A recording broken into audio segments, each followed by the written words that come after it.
Hiroshima, and second, Nagasaki, and the third one, Nagasaki, no more Hiroshima's first one, no more Nagasaki's second one, no more wars and violence in the third one. And also you can create the peace. Sorry for that long.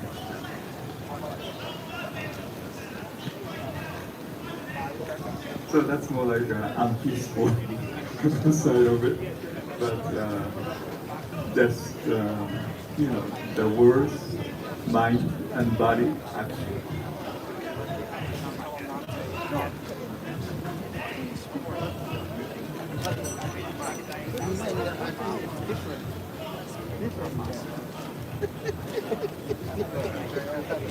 They're going to be speakers. There will be a whole series of people.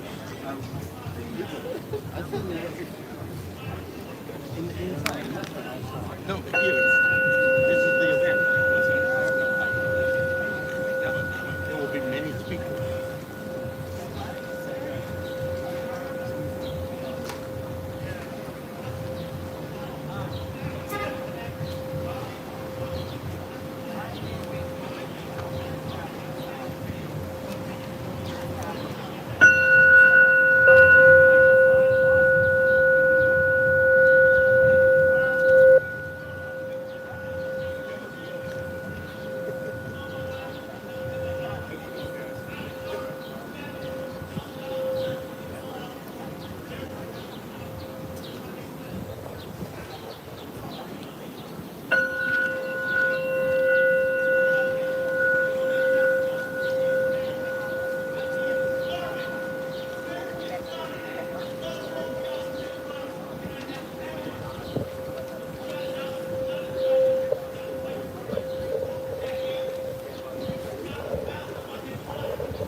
Thank you very much. Okay. So I hope we can create a peace within all the conflicts and everything that we have. So this is a perfect way that we start this gathering today, I believe. So thank you.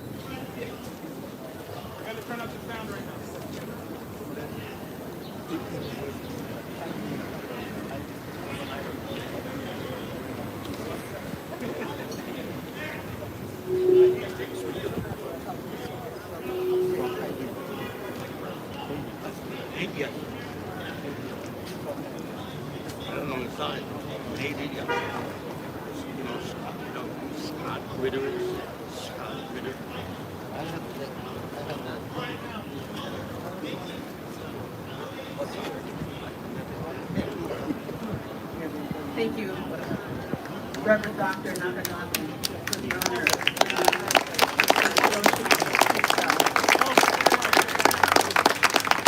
Next, I would like to invite the Chorus for Peace to the front.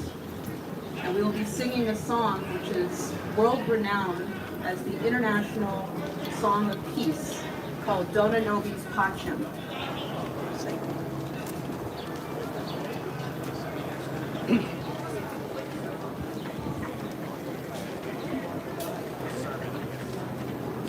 If you look on the leaflet that we were passing out earlier with our state note, on the back there is music, a music score for Dona Nobis Pacem. You are welcome to sing with us in this beautiful expression of peace.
Irene has the mic now.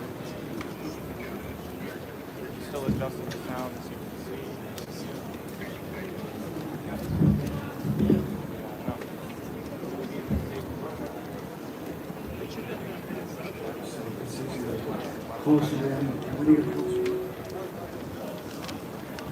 Thank you so much. Wasn't that wonderful? I'd like to introduce Reverend Dr. Terry Strong. She will do the invocation and then her speech. Thank you so much.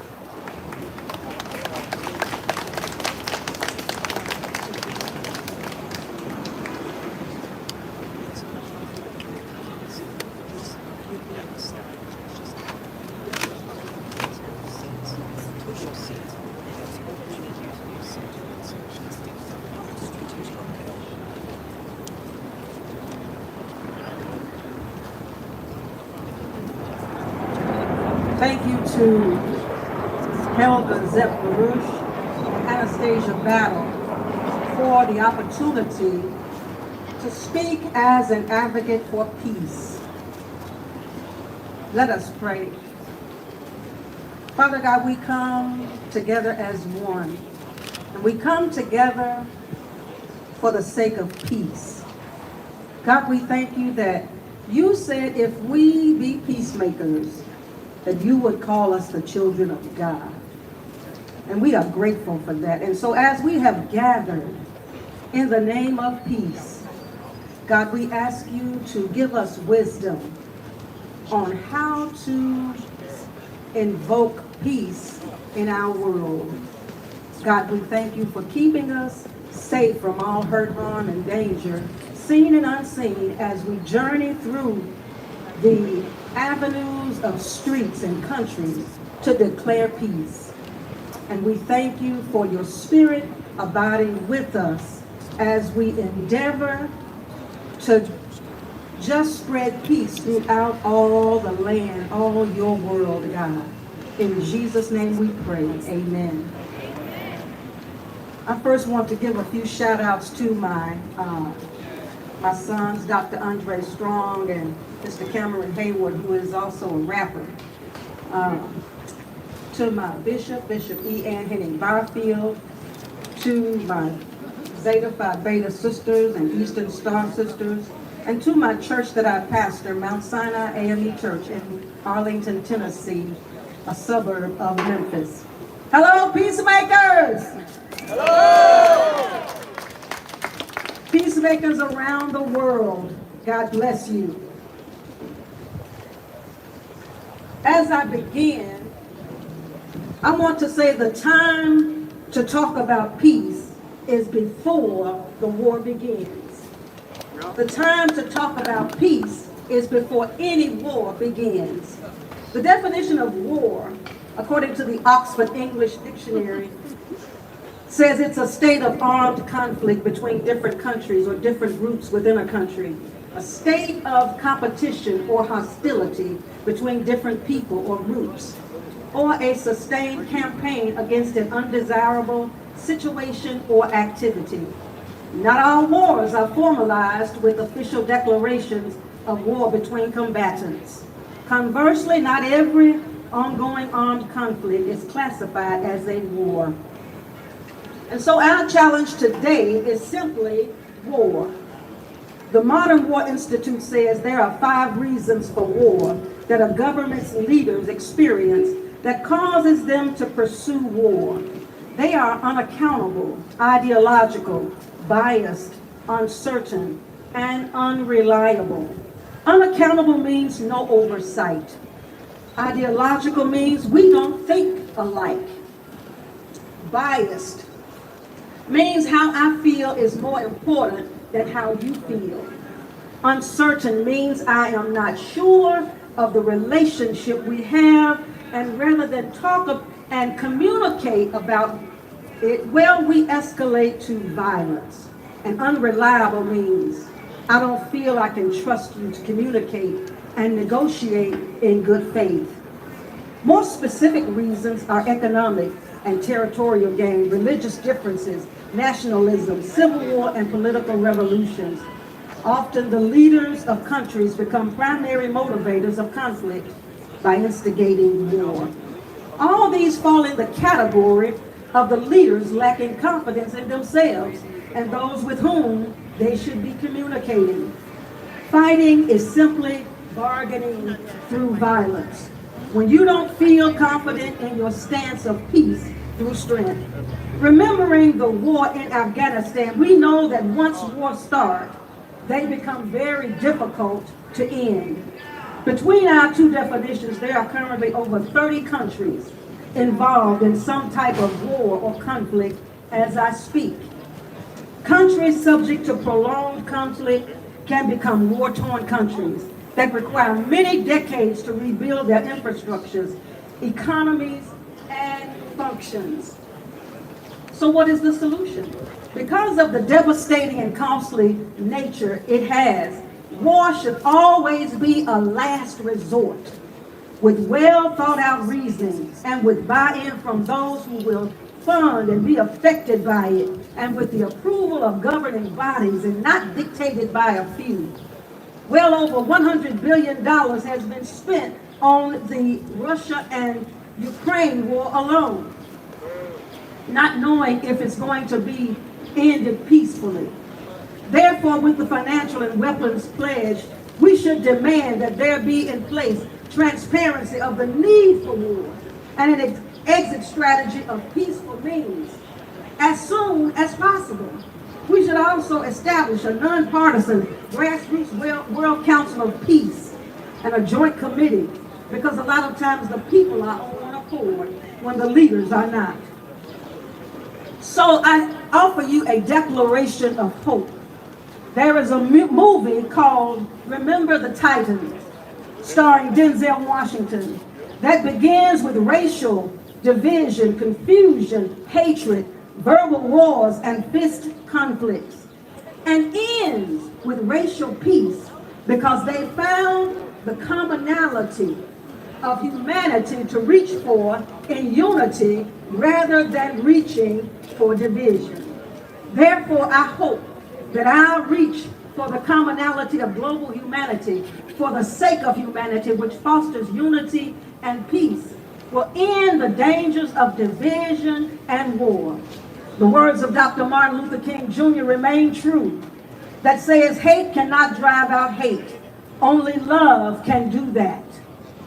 So our declaration we offer today is that we declare that unity is more powerful than division. Intelligence is more powerful than ignorance. Wisdom is more powerful than foolishness. Hope is more powerful than doubt. Humility is more powerful than arrogance. Love is more powerful than hate. And peace is more powerful than war.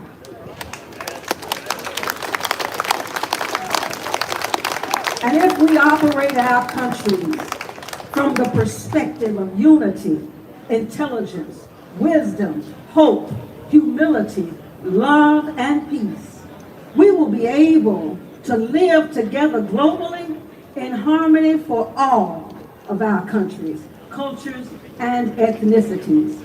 We therefore declare ourselves to be united in peace for our world. For this makes our world livable for all and pleasant and pleasing to Almighty God. In his speech, in his 1963 speech entitled World Peace, President John F. Kennedy asked the graduates to whom he was speaking to re-examine their attitudes toward peace, the Soviet Union, and the Cold War. The president also announced that he, Soviet Premier Nikita Khrushchev, and British Prime Minister Harold Macmillan had agreed to hold discussions concerning a comprehensive nuclear test ban treaty. Finally, he explained that the United States would not conduct atmospheric nuclear tests on the condition that other countries would uphold that same promise. In other words, we all must be on one accord for peace. President Dwight D. Eisenhower stated in his farewell address as president the following: "To all the peoples of the world, we pray that all peoples will come to live together in a peace guaranteed by the binding forces of mutual respect and love." And I say, if we all do this in all countries, war will never be the tool we reach for to resolve our differences. So today, August 6th, in the year of our Lord 2023, here at the United Nations Plaza, at the International Coalition for Peace Rally, to seal this declaration of hope, I say in this song, penned by Jill Jackson and Cy Miller, "Let there be peace on earth and let it begin with me. Let there be peace on earth, the peace that was meant to be. With God as our Father, we are family. Let us walk with each other in perfect harmony. Let peace begin with me. Let this be the moment now. With every step I take, let this be my solemn vow. To take each moment and live each moment in peace eternally. Let there be peace on earth and let it begin in me. Let there be peace on earth and let it begin in me. Thank you so much.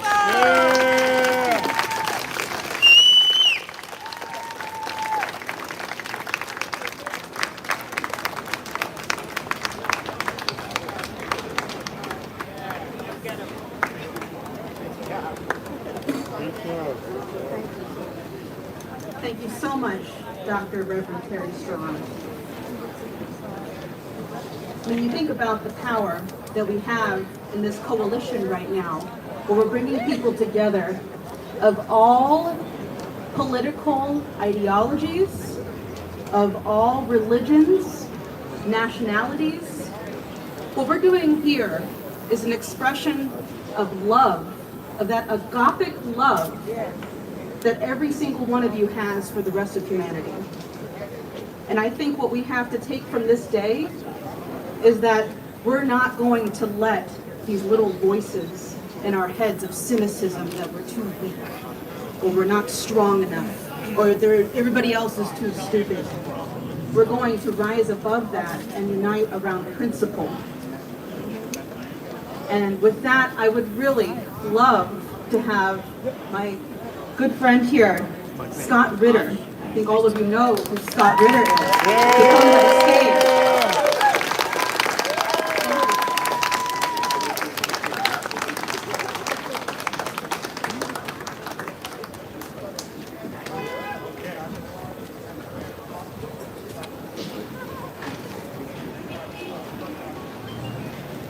I feel like Eddie Vedder up here or something. Everybody can hear me okay? First of all, I want to thank everybody for coming out today. It's a beautiful day. I want to thank the organizers. This is a wonderful cause, and hopefully we'll be able to take what happens here today and build a community that can bring about the change that we're all looking for.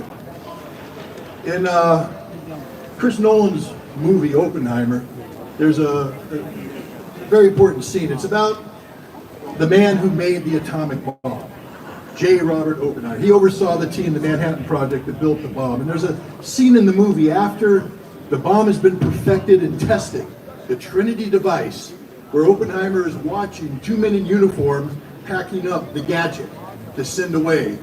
And he starts to opine on how it could be best used. He says, you know, if you ignite the bomb at a given out, and they cut him off. They say, it's okay, Dr. Oppenheimer, we got it now. We got it. And thus we transferred the world's most deadly weapon away from the scientists who made it into the men who would use it. And they did use it. 78 years ago today, the United States of America dropped one of Oppenheimer's gadgets on the city of Hiroshima. We don't know how many people died. Ranges from 77,000 to 125,000. We don't know. 3 days later, over the city of Nagasaki, we dropped a second gadget. The total casualties go between 130,000 to 250,000 people dead because of these bombs, but we don't know because most of the evidence vaporized. They don't exist. They're gone. The world's most deadly weapons. The men who dropped these bombs, Paul Tibbets and Charles Sweeney, were men of honor. They're men who were serving their country. Paul Tibbets flew combat missions over Germany in an effort to defeat the Nazi threat. So I don't want to hear anybody say how evil he is. He was doing his duty as an executioner does their duty. He never once voiced any regret for his decision to drop the bomb. To his dying day, he said, what I did was right. You know, and I have some sympathy for Paul Sweeney, because when I was in the Marine Corps, I was in a field artillery unit that was nuclear capable, and twice a year we practiced the procedures we would follow if we were called upon to deliver a nuclear device against a hostile enemy force. And I will tell you right now, with absolute certainty, I and every single Marine would have obeyed those orders had they been issued, because we were the executioners. We weren't the ones who came up with the device. We were the ones who were going to use the device in defense of our nation. But then something happened. In the 1980s, rational thinking seemed to grip the United States. There was an amazing event that took place in June of 1982, right down the road here in New York City. 1 million Americans like yourselves gathered there and demonstrated against nuclear war, demonstrated for arms control. At that time, the President of the United States was Ronald Reagan, hardcore conservative. He called the Soviet Union the evil empire. A year after this demonstration, ABC put out a TV series called The Day After. Ronald Reagan watched this series, and after seeing the depiction of what life after a general nuclear exchange between the United States and the Soviet Union looked like, he turned to his advisors and he said, is this what it's going to be like? And they said, no, Mr. President, it's going to be far worse. It's going to be worse than you can possibly imagine. And that set off a light bulb in Ronnie Reagan's head, And in December of 1987, he signed the Intermediate Nuclear Forces Treaty with his Soviet counterpart Mikhail Gorbachev and began the process of getting rid of J. Robert Oppenheimer's device. It was the first time that the United States and the Soviet Union didn't speak of limiting the growth of nuclear weapons, but actually eliminating these weapons from the face of the earth. And you know who participated in that? You know who led the charge? Who's on the front lines in making this treaty possible? People like me, executioners, formerly trained to use nuclear weapons, and we're now having our skill sets corralled into getting rid of nuclear weapons. And ladies and gentlemen, that was a good thing. Unfortunately, we were not able to maintain the momentum. We got knocked off track. Arms control today is not happening. The last remaining arms control treaty, New START, expires in 2026, and there is no negotiation taking place today to renew it. And this is happening at a time when both the United States and Russia are talking about spending billions of dollars, some would even say trillions of dollars, in modernizing their nuclear forces. But this time the modernization will take place without any limitations, without any restrictions imposed by arms control. It will literally be a nuclear arms race. Now, what makes this more dangerous in the 1980s? In the 1980s, we operated with a doctrine called mutually assured destruction. It meant you use your nukes, we use ours, we all die, therefore let's not use the nukes. Now, that's a pretty stupid way to live life, but it's better than thinking that you can win a nuclear war. Today, the executioners of Americans' nuclear policy believe a nuclear war can be won.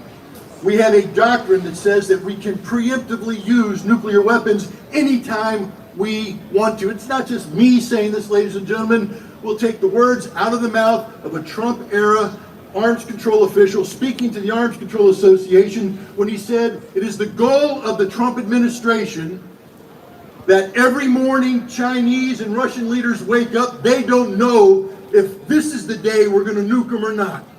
That's an honest-to-God quote. That's insanity. And yet that's America's policy. Now you'll say, wait a minute, Scott, that's Trump. What about Biden? Biden has the exact same policy. The exact same policy of nuclear preemption. A policy that's being implemented without any restraint from arms control. And now we bring in the issue of Ukraine. We have a war going on in Ukraine that's not a war between Russia and Ukraine. It's a war between Russia and the collective West, including the United States. The goals of the United States in this conflict are simple. The strategic defeat of Russia. Now, Russia has said that a world without Russia is a world no one will live in. Which means if you try to strategically defeat Russia, they will use their nuclear weapons to protect themselves. Yet the goal and objective of the United States in providing more than $180 billion of U.S. taxpayer funding to Ukraine is to enable Ukraine to strategically defeat Russia. That means that our policy is to commit suicide. Ladies and gentlemen, that is literally the definition of insanity. That is crazy. Now, today in the United States, there's men and women who wear the uniform of the armed services of the United States who are sworn to protect our nation. Some of these men and women have the job of using nuclear weapons if and when called upon. These are people like Paul Tibbets who will execute that mission. But you know, the people in the world today that have the ability to employ nuclear weapons don't just speak English. They speak Russian, they speak Chinese, they speak North Korean, they speak French, they speak Indian, they speak Urdu, Hindu, I guess, I should be accurate, apologize out there. I'm a Marine, sometimes I say things that I shouldn't. But the bottom line is, we no longer have a nuclear monopoly. If nuclear weapons are used, this is a global problem. But we are the only nation in the world that has a doctrine of preemption. We are the only nation in the world actively pursuing a policy supporting Ukraine with the goal of the strategic defeat of Russia that will result in general thermonuclear war. We are the only nation willingly trying on a daily basis not just to have Russia wake up and China wake up questioning whether or not this is the day we will use nuclear weapons. Every person in the world wakes up wondering if this is the day. Now let's go back to Oppenheimer's, the movie about Oppenheimer, that scene. J. Robert Oppenheimer turns to the men in uniform and tries to tell them about the nuclear device. And they say, "We got it here, boss. We got it here." Okay, but now we know. We can't claim that we don't know. No one in this audience can say, "I don't know about the threat." Nobody in the world today can say, "I don't know about the threat." And it's time that we have that meeting again with the executioners, with the men and women who will execute nuclear policy. And this time we turn to them, and when they try to say, "We got it here," we say, "No, we got it here. It's over. The day of nuclear terrorism is done." We must learn to recapture the spirit of disarmament that gripped Ronald Reagan, and there's no one out there right now that's more conservative than Ronald Reagan, that gripped him in his heart to make him believe that having nuclear weapons was insanity and the best course of action for the United States and the world was nuclear disarmament. We need to recapture that spirit, and I'm hoping that today we can begin a process that leads to a moment next summer when we can put 1 million people back into Central Park and send a signal to those who wish to represent us in the White House that nuclear disarmament is the only direction for the United States, that the day of the executioner is over. Thank you very much.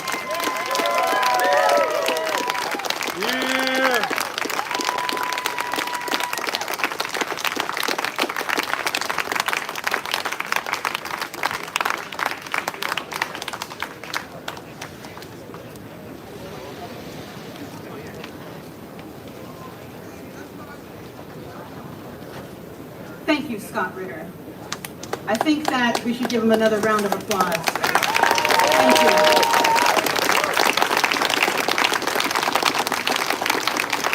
I think it's very important that people of the military step out to speak against this. Yes. A good friend of ours, Ray McGovern, said we need more of these whistleblowers. We need more people like this to take that kind of courage and say and do the things that must happen now. And so thank you so much for joining us today, Scott. Next, I would like to invite Gerald Salenti to come to the stage.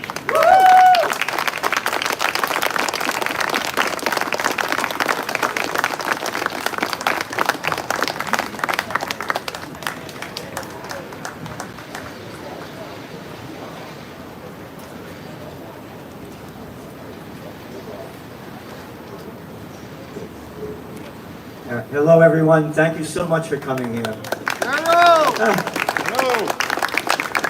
So, my heart is broken. Here we are at the United Nations. United nothings. Yeah, baby. United nitwits. Yes. Yes. Where are all of you United Nations for peace? How about pieces of crap? Hey, look at that United Nations, the American ambassador to the United Nations.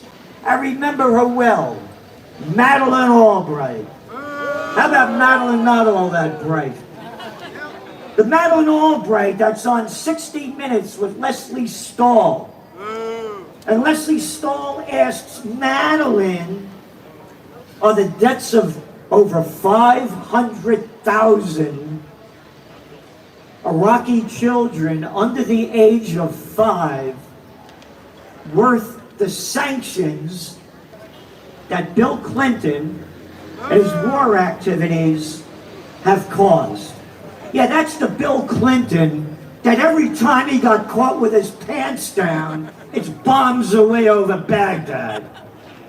Yeah, and Madeleine Albright says, yes it is.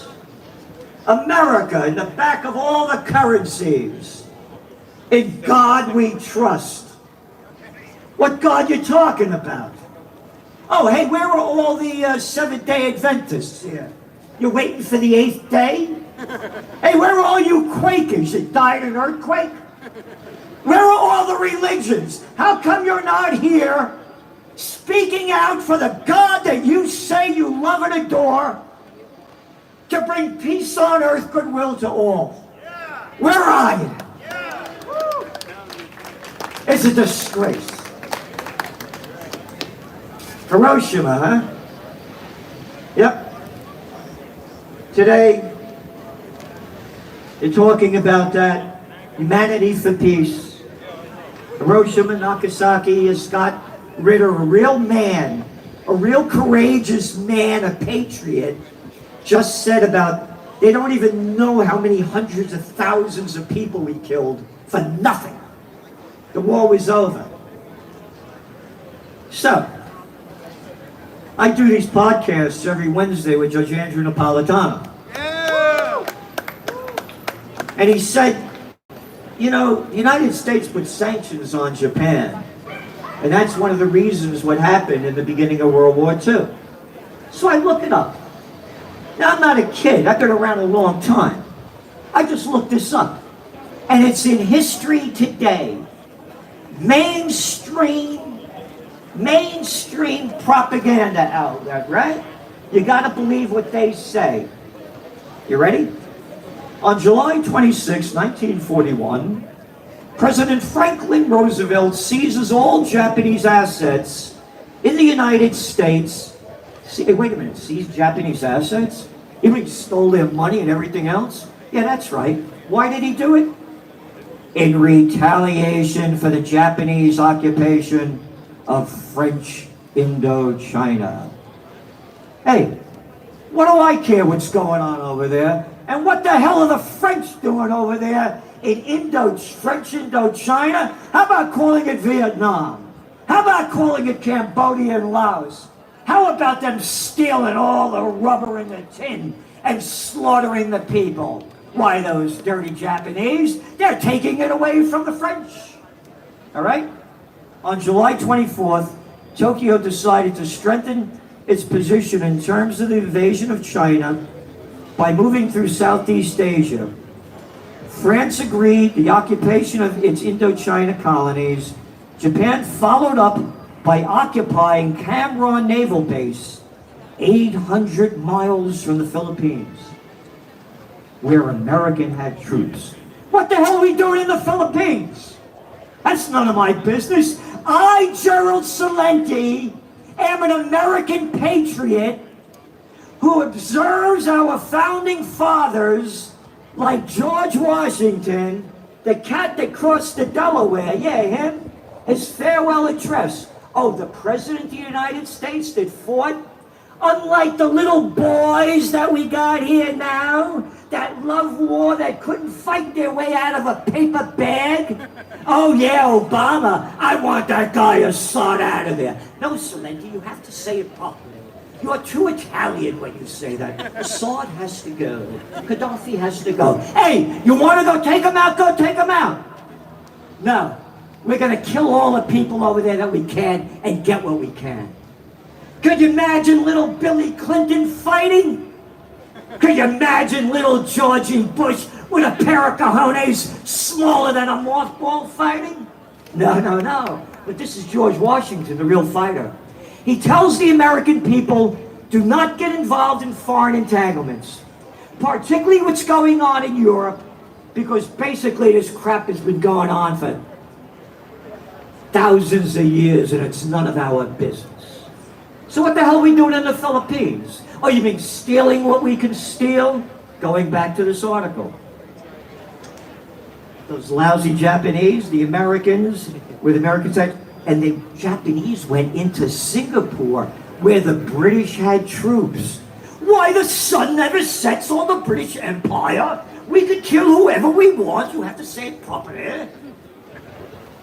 Oh, those Japanese. So what happens is, President Roosevelt swung into action by freezing all Japanese assets in America. Britain and Dutch East Indies followed suit. Oh, the Dutch and East Indies slaughtering all those people? They followed suit. The result, Japan lost 3/4 of its overseas trade and 88% of its oil. They only import 100% of their oil. Can't understand why they bombed Pearl Harbor. I haven't figured it out yet. Look what's going on. World War III has begun. There's going to be a false flag event or a nuclear exchange. They're warning us about it. They're saying it over and over again. And little boys and girls in Business Insider and others are running articles what to do in case of a nuclear attack. Yeah, how about bending over and kissing your butt goodbye? Read the farewell address, not a farewell address, excuse me, the address from President John F. Kennedy to graduating students at American University, June 1963. It's all about peace. He says we shouldn't hate the people in the Soviet Union. Over 20 million of them died in World War II. They lost their homes, their factories, their farms, the equivalent of Chicago East. If we go to nuclear war against the Soviet Union, the life on Earth will be destroyed in 24 hours. That was 1963. As Scott Ritter said, 100 times worse now if we have nuclear exchange. 5 months later, Jack, you're dead. He ends the speech by saying America will never go to war. And by the way, the only candidate that I support right now is Robert F. Kennedy Jr. Think about it. Your uncle was assassinated, and your father was assassinated. As he said, by the CIA. What kind of heart would you have? And RFK Jr. is coming out for peace. And he's saying what we're saying for occupied peace. Close all the bases overseas. Bring home the troops. Rebuild America. Secure the homeland. This is a disgrace. Where are all the people? They're robbing us of our money. They robbed us of our freedom. How can you be so damn stupid to look up to a guy that's out of his mind like Joe Biden? No, I like Mitch McConnell, frozen stiff. Look at the imbeciles. Hey, how about Diane Not-So-Feinstein? Almost dead, but hey, I'll tell you what to do.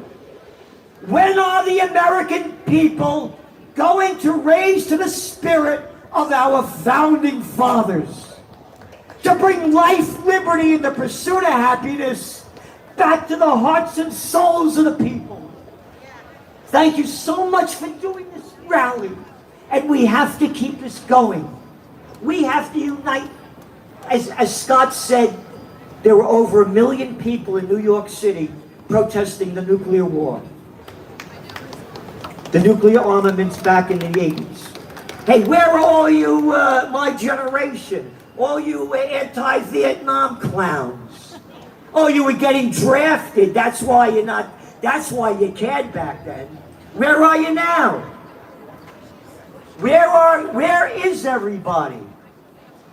We have to stop World War III. It's begun.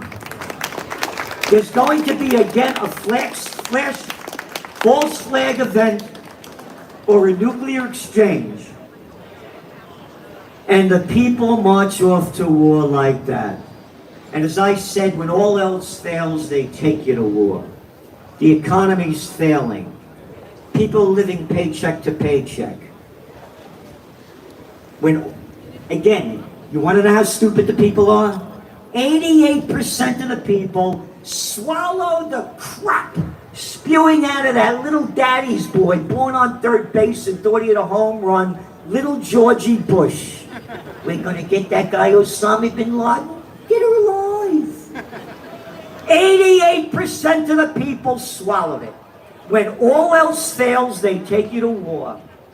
And failure is on the near horizon. Thank you all for coming. Thank you for all that you do. Thank you for putting on this rally. And again, if you believe in RFK Jr., do what you can to support him. Because they don't want him. They want war. Amen and amen. See ya.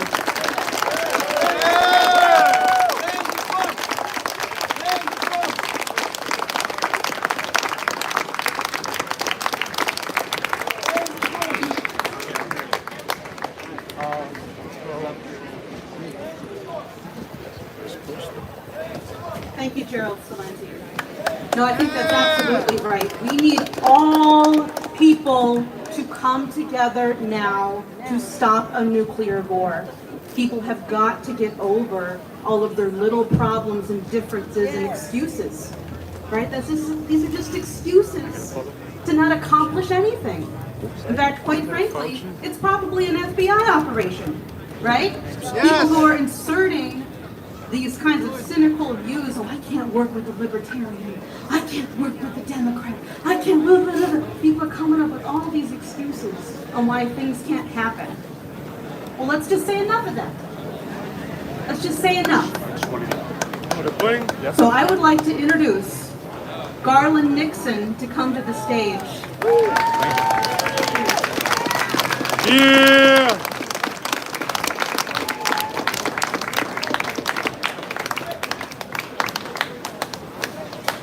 I have to go with my timer because I'm just OCD like that. I may go like 1 second over and then I go to sit down. So what I'd like to do is talk to a different group. I love you people, love you all, but we got to talk to some of the people who are in this group. Certainly we've got some people here from Langley, Virginia, from the Hoover building, the FBI building. You know you're there. Thank you for helping to fill out the crowd. But what I'd like to say, and it's going to go somewhere, is to the people who are doing this stuff. And I'm going to say two words that pops into everybody's mind. Bomb shelter, right? When you say they're doing this, most people are going to say, yeah, but they're not scared because they got bomb shelters and they figured that they'll blow us all up and they'll go to their bomb shelters and they'll all be good, right? Which I think there's probably some validity. Most people think kind of, raise your hand, you kind of have that feeling they got bomb shelters and maybe that's part of the plan. Okay, so to them, I'd like to throw this out to you. Just think about the people. You know you're watching it right now. Eventually, let's just say your plan goes down and you end up in the bomb shelter. Because right now, what are they afraid of? They're afraid that the little people will all wake up and rise up against their totalitarian ways and take over things, right? Well, let's just say they get what they want, they end up in a bomb shelter. So there they are in the bomb shelter. Now, in a bomb shelter, you're a billionaire, you're Bill Gates or somebody, you're a senator, you're whatever, you're in the bomb shelter, you're living good. But in a bomb shelter, and being who you are, you gotta have cooks, and you gotta have security, and you gotta have people that do things for you, right? Little nobodies that clean up and all that kind of stuff, right? Now, when you were out here, you were worried about all the littles rising up against you. But in that bomb shelter, and I know you're watching, at some point, the security people and the cleaning people will start to think, and they'll start to meet, and they'll start to say, you know what? They can't really pay us because there ain't no banks to cash our checks. And if we did, what would we spend them on? We can't go outside because everything's new. It's kind of boring. We're eating powdered eggs. We're drinking our urine that's been purified over and over. That's where we're going to do the rest of our lives. And at some point, they'll realize, wait a minute. In the other luxurious side of this bomb shelter, we got a bunch of billionaires and senators and all these people telling us what to do. But there ain't no such thing as billionaires and senators anymore because all that's behind us. So in reality, in the same way that the rules-based international order needs might makes right, I can do what I want to do because I got a bigger military, right? Fangs and claws, back to the days when whoever had the biggest fangs and claws ruled before us, right? At some point, they're going to realize we're security. We got guns. And we're chefs and cooks. We got knives. And on the other side of this bomb shelter, there's a bunch of billionaires who are out of shape and they ain't got no weapons. And your biggest fear in this world that we were in, if you get in that bomb shelter, at some point your biggest fear will come true there. And they'll wake up and say, wait a minute, we got the guns, we got the knives, they can't pay us, and they'll come over and have a little talk with you. And they will say, we've come to realize that you guys aren't senators. You're not billionaires.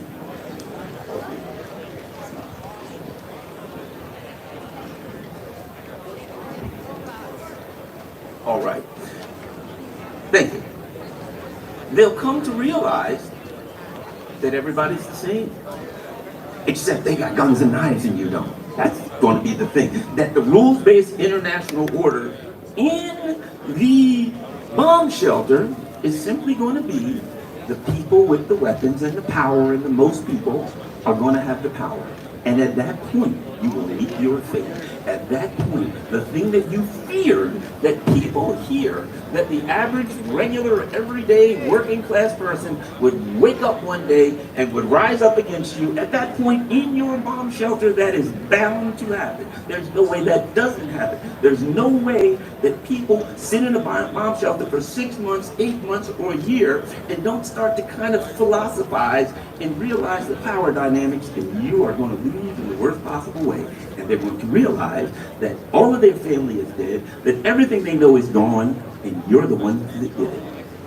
So I say to the neocons and the people in Congress and the people in power who are acting in such a reckless manner with our lives, thinking that maybe somehow they can escape and they can go into the bomb shelter. First of all, what kind of life is that?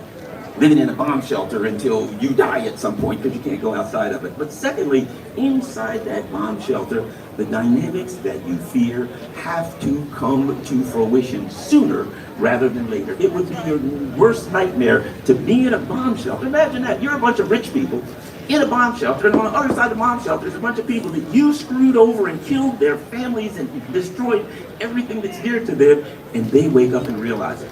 I say that to them, just maybe it'll scare them enough with reality that they'll think about not doing it, but that particular little story should be a story for us. Let's not wait for the bomb shelter. The fact of the matter of it is, if we ever come to the reality that there's more of us than there are of them, far more of us than there are of them, we ever come to the reality that we need to stop arguing over Trump or over this guy's a libertarian, this guy's a socialist, this person's a trans person, this person's a whatever. That keep the things that they bring up to keep us arguing amongst themselves, right? Ourselves. That they always have it's Putin, or it's Xi, or it's somebody, and it's Assad. They always have a boogeyman 7,000 miles away that we're supposed to be scared of. And as long as we're afraid of the boogeyman 7,000 miles away, we won't look at Capitol Hill, we won't go right up to Wall Street, we won't look at the people who are responsible for sending our jobs overseas and doing all the things they've done to make our lives a living hell, and now bringing us to the very doorstep of nuclear disaster.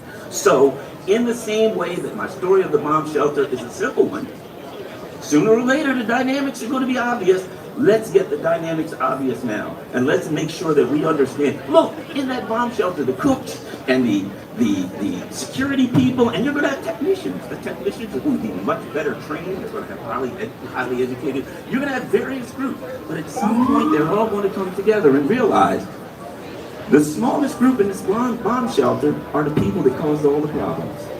Perhaps we should address that. They might want to read something about the Donner Pass. I think that may be a consideration. But the bottom line is this: that's where we are now. The people that are causing all the problems is the smallest group, the tiniest fraction of 1%. There's too many of us. Stop obeying, stop doing what you're told, stop accepting their rules. And I'm not saying just run out like a crazy person and streak down the street naked. I'm saying act in a way that gets something done. Act uniformly. But we have the power, we have the most people by far, and if we act and act with force and we act with integrity, it's where we're not violent, we're not doing the things that we tell them not to do. Last, I'll say this, and this sums it all up. There's only one way to peace if you want the world to be peaceful. There's only one way to be peaceful. That's right. To be peaceful. The only way to bring peace to the world is to be peaceful. So everyone, when you leave here, ask yourself in your personal life, are you being peaceful? Are you being the person that you want your town, your village, your society, your country to be. So thanks a lot, everybody. Keep up the good work. Yeah! Yeah!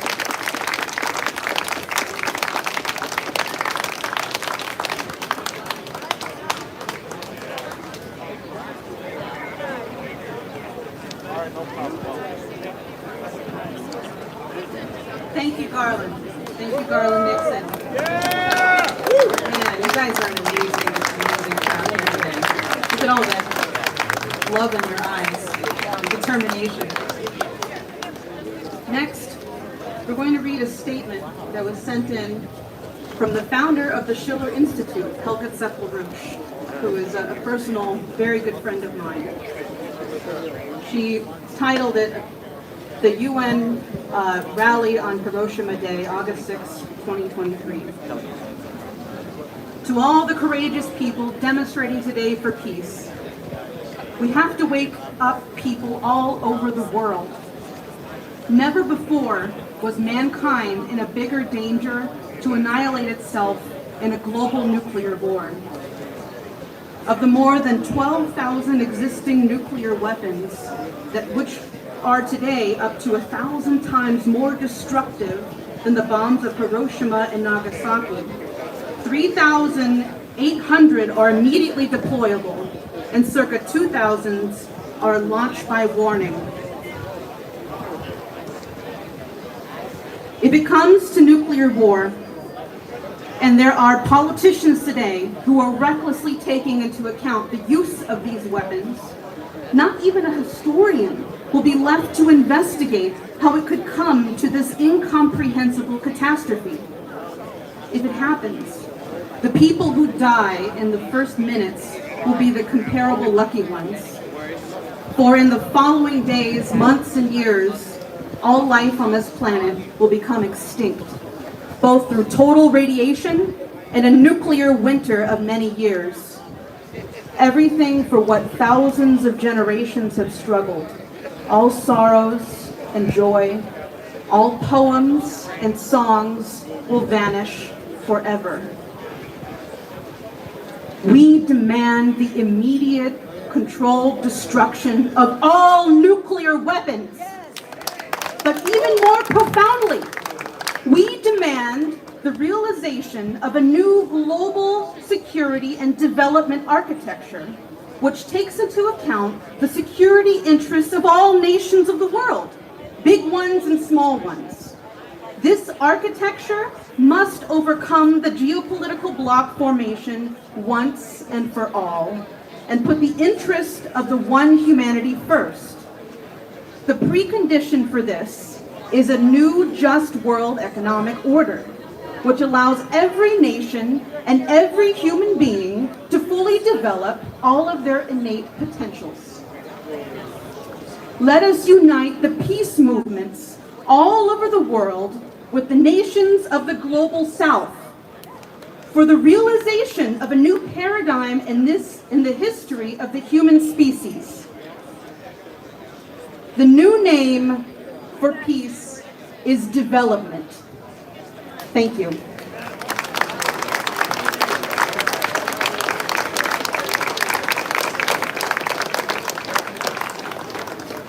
What a wonderful statement and a wonderful peace-loving woman.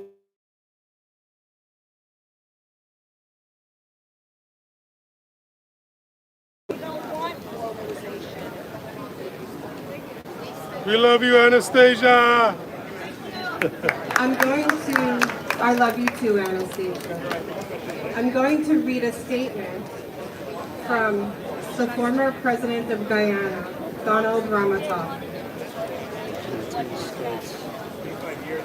Dear friends, I send you the best greetings and solidarity on your heroic efforts to bring peace to our world and to prevent any further deterioration to the grave situation existing in the Russian-Ukrainian conflict.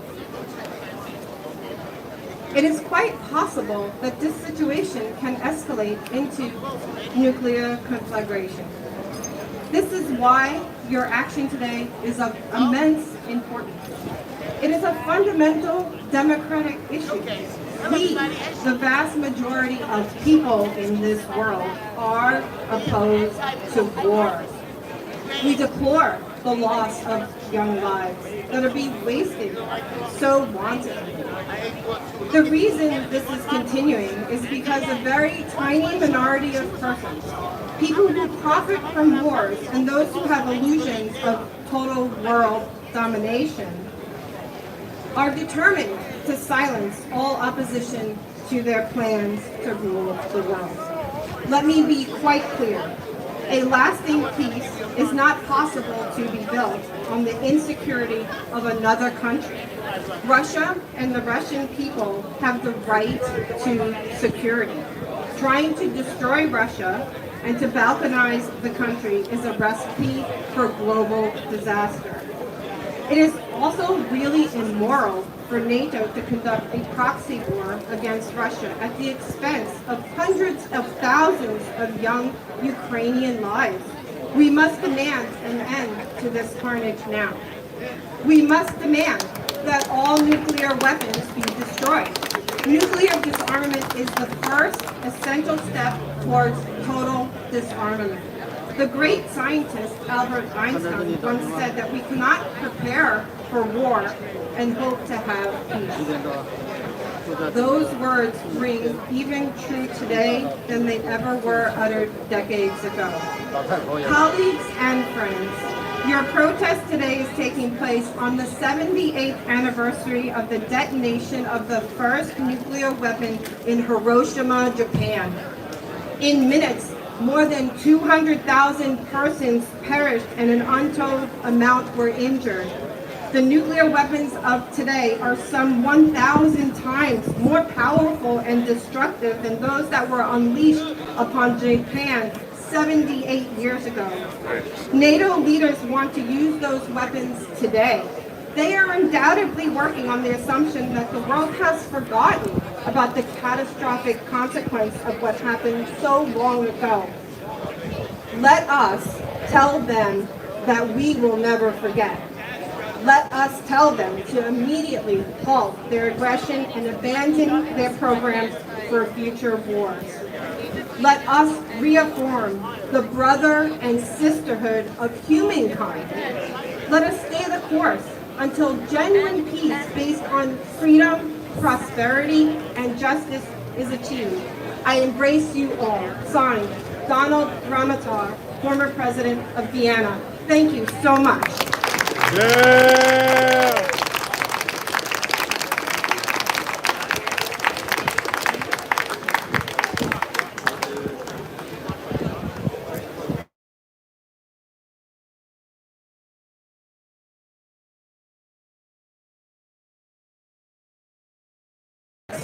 I'd like to introduce another very personal friend of mine, Diane Sayre, who I think all of you know, living in New York City, who Diane Sayre is and how dangerous she is to the enemies of mankind. Please join us today. Yeah!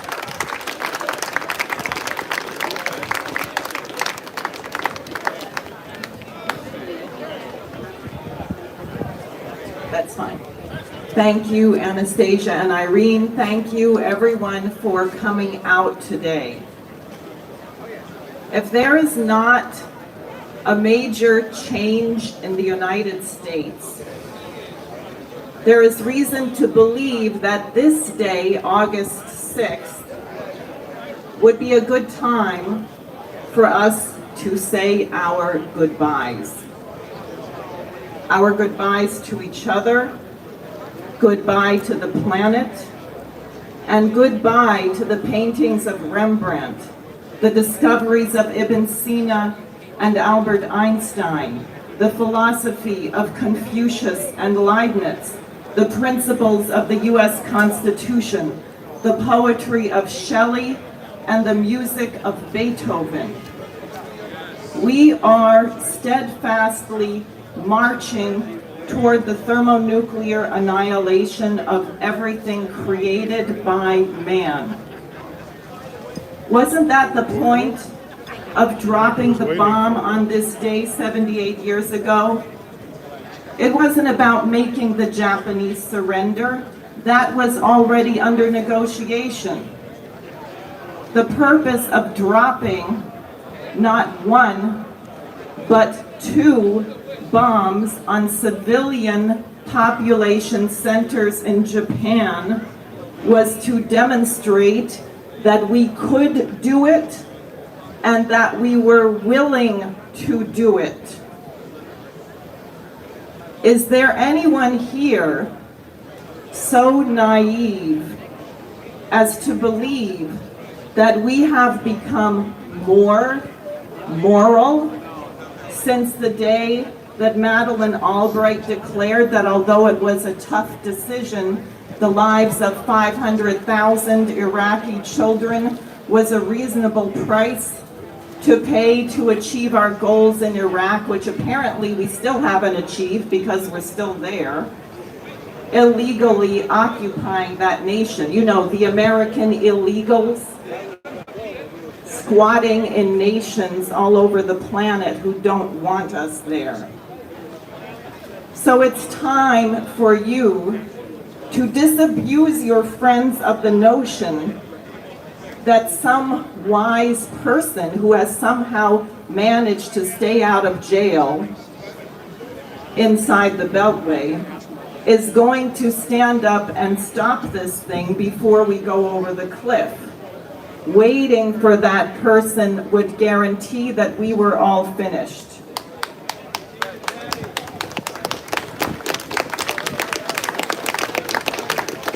But having said that, I am not pessimistic. I'm optimistic because I don't intend to allow the annihilation of the human race to occur while I have breath to fight. I know we are here today because we agree that we cannot let this happen. And although they are not here with us in Dag Hammarskjöld Plaza, billions of people around the world are saying no to Anglophile, which sounds a little bit like pedophile, hegemony. The leaders of African nations are banding together with Russia, China, Brazil, and others, and they are saying, no, you cannot make us send weapons to Ukraine for your proxy war with Russia. No, you are not going to tell us whom we may elect as the president to lead our people. As soon as these international leaders can hear and see signs of sentient life from within the United States, we will have a global resistance which can liberate us all from the billionaire perverts who seek to divide, rule, and depopulate us. In 1988, Lyndon LaRouche made a bold proposal for the reunification of Germany based on what he knew to be the coming end of the Soviet communist system. They were bankrupt, and he said, let us feed Poland in return for the reunification of Germany. 3 months later, he was sitting in federal prison. But the Soviet Union did collapse, and Germany was reunified. But instead of embracing this as a great opportunity to liberate mankind and raise the standard of living worldwide, Maggie Thatcher, the iron-pumping Prime Minister of the UK at the time, and George H.W. Bush jumped on their flying carpets and broomsticks and flew all over the world, starting wars. We had the hideous invasion of Panama, the first Iraq war, war in the Balkans, the Malvinas, and many, many more wars that we don't even know about. LaRouche from prison and his wife Helga from Germany warned the arrogant Anglophiles who believed they were the winners that just as the communist system collapsed, the collapse of the British liberal free trade system was nigh, And when that system collapsed, there would be a great revolutionary change of far greater magnitude than the dissolution of the Soviet Union. That moment has arrived. As Jamie Dimon of JP Morgan Chase gobbles up one bankrupt bank after the next, subsidized by taxpayer-funded bailouts, I am sure that there are plenty of Wall Street and City of London insiders wallowing in their dirty diapers in secret board meetings trying to figure out what to do. I don't know what to do. Let's overthrow Putin. Let's overthrow Xi Jinping. Then it won't matter if we collapse because at least they won't be running the show anymore. Well, it ain't working. The beautiful irony is that the more that they try to destroy other nations, the faster they destroy themselves. I think that's how God intended for things to work. So we're on the brink of thermonuclear war because that is all they have left to do. I and others here are running for office because that we know we have to shift the United States. But I think November of 2024 may be too late. We need Americans in the streets now.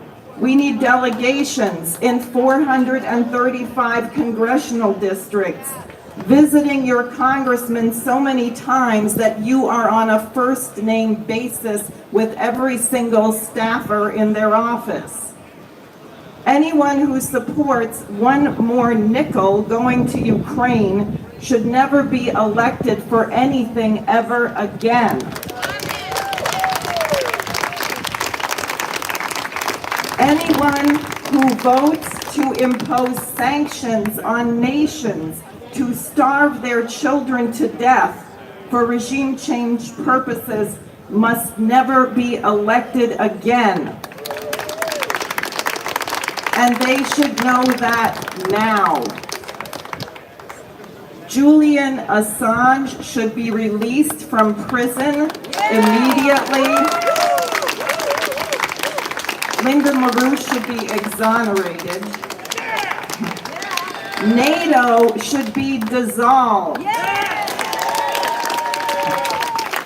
What is needed is an entirely new order among nations based on mutual respect for the sovereignty of their people and the dignity of man.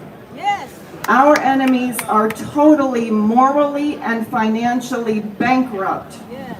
So we must seize this moment to firmly establish a Republic of the United States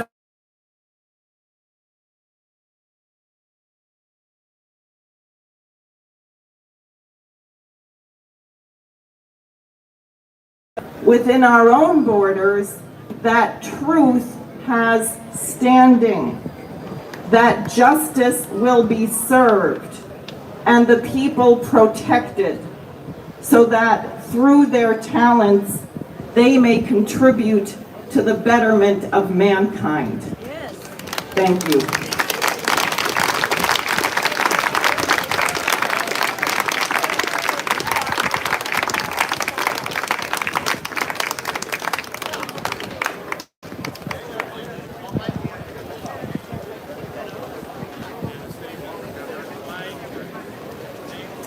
Thank you, Diane Sayre. Let's do one more round of applause for Diane. The woman has so much courage. Next, I would like to invite Muhammad Salim Akhtar to the stand.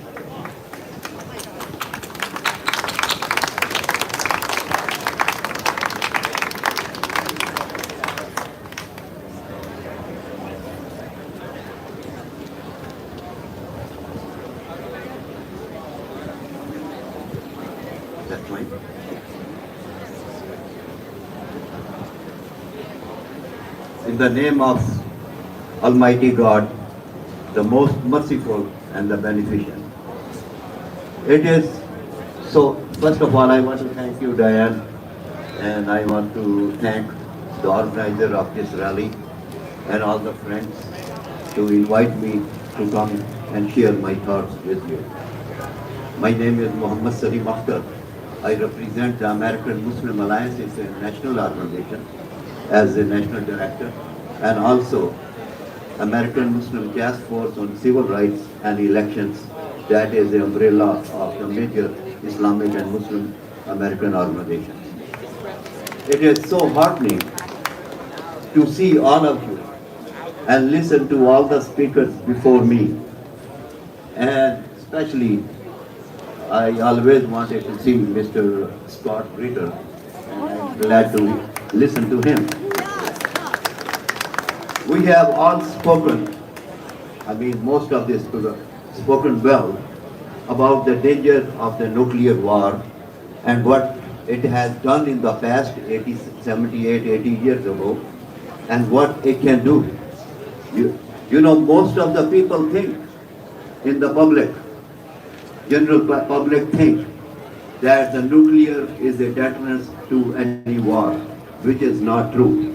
So I want to submit to you what we believe in, First of all, the American Muslims, not only the American Muslims, but the Muslims all over the world, they stand in solidarity with you for the sole purpose of the peace and justice.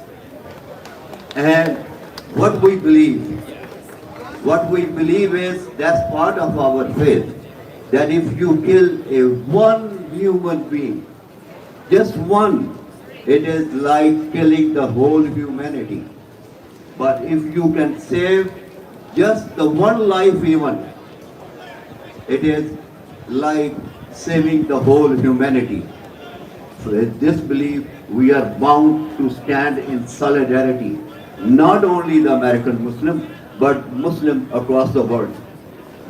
Couple of the speakers before me, they already mentioned the Madeleine Albright. Okay. Yeah, to be exact, what she said when somebody asked that how many million or plus some children who died because of their actions, was that what? And she said simply yes.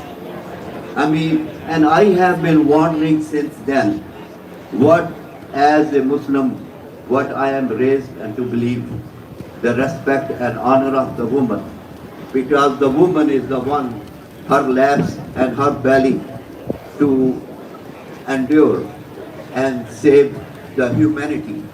She is the one who safeguard the culture, the safeguard the value, human values. And I was surprised how it could become so bad that a woman who's supposed to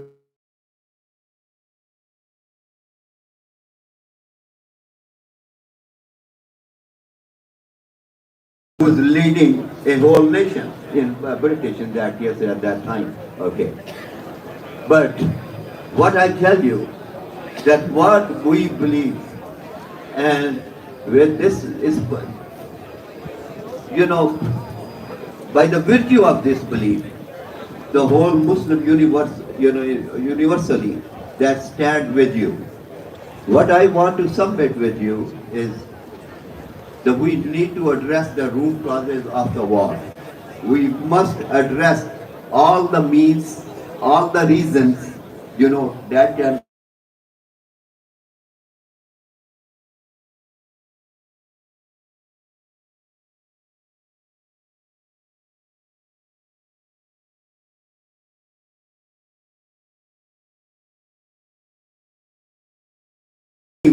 and planning to undermine the less fortunate and the underdeveloped countries up there.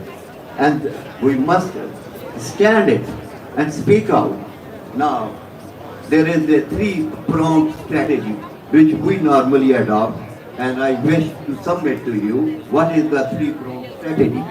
Now, I divide it into that one is the mob politics, which we are doing now, is a to have a new colonialism, economic anti-colonialism and keep the underdeveloped countries. And the only solution is the negotiations. After every single war, there has been historically, people are bound to go to the negotiation table. Okay, if we really cherish the sanctity of the human life, we must insist our individual citizens, we must insist the lawmakers, we must become part of the decision-making process. Instead of we being led by legislators and the president, we must be in the area where we have our say-so. Okay, so we need to become the part of the decision makers. We have to utilize all the avenues. It's good. It's very heart-thriving to see the people coming from different places all over, of the nation. And I know there are some small and big gatherings going on in many other cities across the world. Okay, but we have to do more than that. I again thank you so much. God bless you, and thank you for the organizers. Okay, and you all have a nice day. Thank you.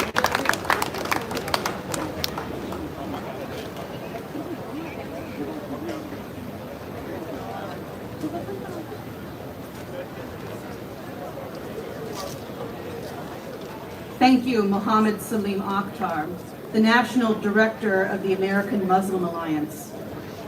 Very important that you were here today. Thank you so much. Next, I would like to welcome the President and Founder of the Ghanaian.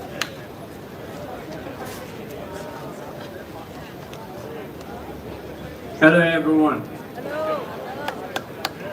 I think we are a bit quiet here. I think we should know why we're here. We're here because I think humanity is on attack. And it's our responsibility not to be quiet. It's our responsibility to stand and say no to the wherever is happening around the world. So we are here today to stand against wars across the world, wherever it's happening. So many have lived to see wars, to see the result of wars. We don't want to sit and be quiet.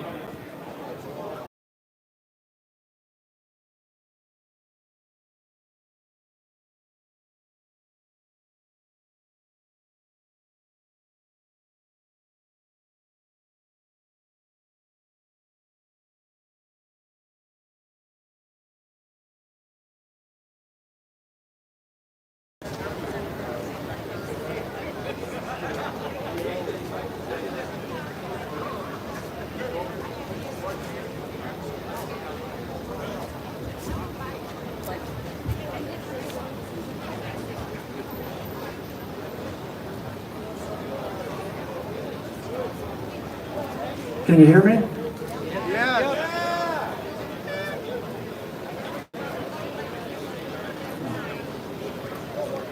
My friends, we gather today on the brink of disaster. The doomsday clock stands at just 90 seconds to midnight, the closest we've ever been to annihilation since the height of Cold War tensions in 1953. The Russia-Ukraine war edges us closer to nuclear confrontation. We've seen the devastation. Entire cities reduced to rubble, millions displaced, and civilians killed. From Kiev to Moscow, the fighting rages on. The U.S. has approved over 67 military-industrial complexes of banks. Nor as we stand in front of the United Nations can we expect the inevitable march towards one world government to be the solution, as much as Oppenheimer and others may have believed. Indeed, the consolidation of power by NATO, the UN, and other groups like the World Economic Forum ends in complete global tyranny, where every movement is measured and tracked.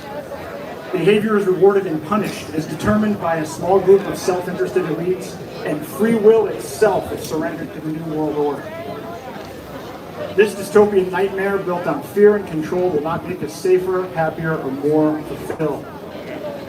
My friends, since Eisenhower's warning decades ago, the military-industrial complex has metastasized to a beast with a voracious appetite. Last year, total U.S. military spending exceeded $800 billion. The Pentagon is missing trillions and has failed 2 consecutive audits. We have over 800 bases in 70 countries worldwide. And who are the beneficiaries of this war machine? Corporations like Lockheed Martin, Raytheon, and Boeing, and a long list of politically connected defense contractors who meet in dark, smoke-filled rooms who have made trillions in death and destruction. They deploy their army of lobbyists to ensure the river of cash keeps flowing no matter the human cost. The banks are just as complicit in this web of violence and greed. JP Morgan Chase, Goldman Sachs, BlackRock, and others have arranged billions in loans funding the Iraq war in Ukraine, profiting on interest in enabling military adventurism, while crippling nations large and small around the world. These banks have not only harmed us as a nation by funding both sides of endless war, but as individuals. Their predatory practices have exploited minorities and the poor, and their crimes against peace are an assault upon humanity itself. They impose racist redlining and predatory loans on Black and Hispanic families trying to achieve the dream of home ownership. They aggressively market high-interest private student loans that can't be discharged in bankruptcy, trapping generations of students in permanent debt serfdom to banks. They close bank accounts of political activists and stifle dissent by controlling our access to financial services, and all of us here today are likely targets. They are not our friends. So we must take nonviolent action into our own hands and forge a new future based on free will, abundance, and love. But before we do that, we must defund the war machine, stop World War III, and regain financial sovereignty. How many here show of banks distrust or dislike big banks? So we are unified, both in wanting to stop the destruction of humanity and in a shared distrust and dislike of banks. The big banks fund the unholy trinity of weapons manufacturers, paid-off politicians, and military contractors. We must unite to excise this cancer before it's too late. I call on all people of conscience to unite in a common cause I refer to as fiat exit or fix it. Fiat is government-issued currency like the US dollar, backed by nothing, worthless pieces of paper with no tangible value. IOUs from a corrupt government that has lost the confidence of its people, creditors, and ratings agencies. Exit, leaving the corrupt financial system controlled by central bankers for non-government alternatives like gold, silver, and crypto. Fiat exit, or fix it, is a boycott, a mass exodus of our dollars into self-custody alternatives.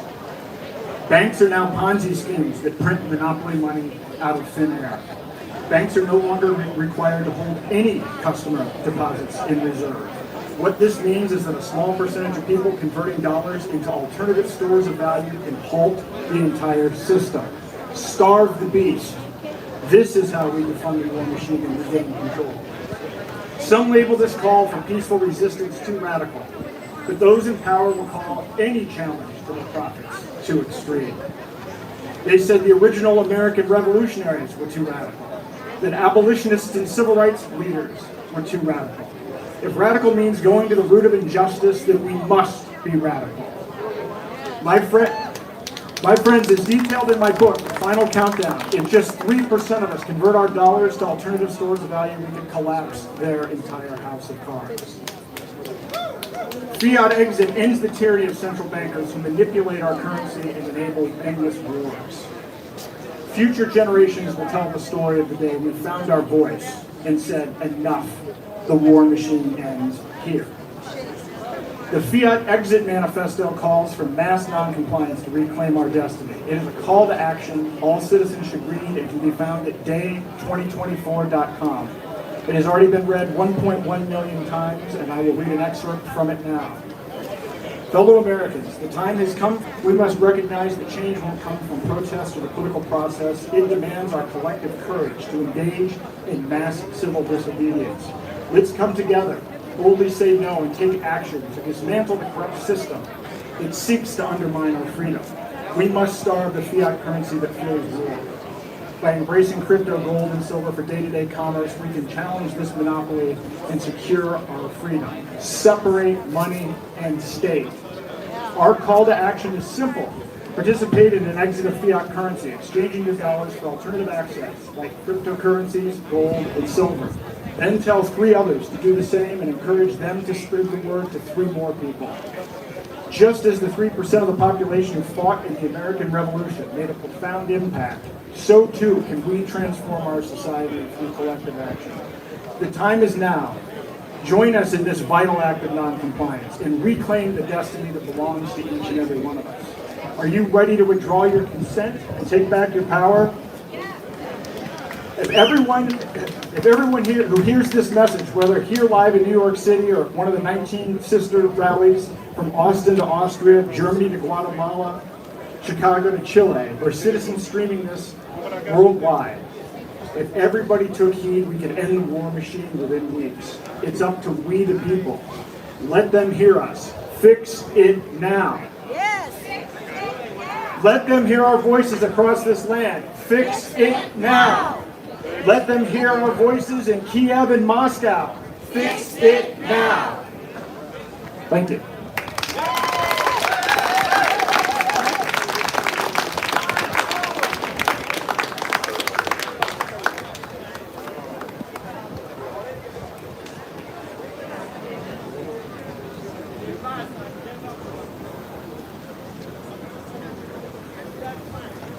Thank you so much, Aaron Day.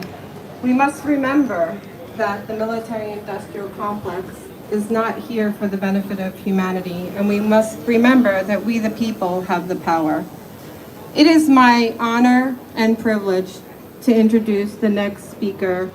He is a 2024 Libertarian presidential candidate, a friend and a colleague in liberty, Mike Termott. Thank you so much.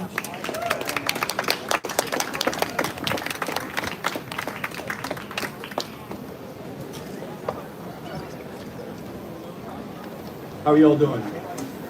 I have one thing unpredictable to say, and then everything else I say is going to be completely predictable. I'm not a big fan of Republican politicians, but I do like to be interrupted during my talk, so this is going very well for me. I'm not a big fan of Republican politicians, but I got to say that guy Aaron Day is growing on me. How about a round of applause for a guy who has the guts to come out here as a Republican?